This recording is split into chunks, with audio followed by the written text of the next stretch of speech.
অনেক ঘোরাঘুরির পর আমরা অনেক ক্লান্ত হয়ে গেছি। এখন একটি জায়গায় বসলাম, একটা জায়গায় বইলাম।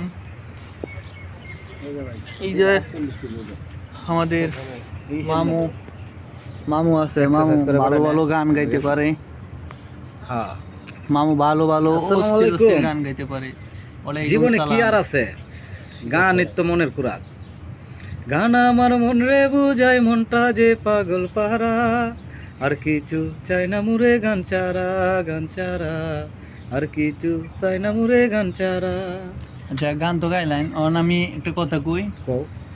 তড়ে লুগা আইনের লুয়ে একটা লাইন কইছে, আমার হলে কি কই, কিছু একটা কই না শুনি। আমি নিজেরে চিনি না, নিজেরে বুঝি না, নিজের মধ্যে কি আছে তা বুঝতে পাই না। আর কি কই আমার, এটা মনে হয় খুব জ্ঞানী মানুষে বুঝবো কথাটা, আমি বুঝলাম না। আমিও বুঝি না কিভাবে কইলাম। কেন যে তোর মনের মতো হইতে পারলাম না, কত ভালোবাসি তোরে কইতে পারলাম না। মনের দুঃখ মনে রইল, পাই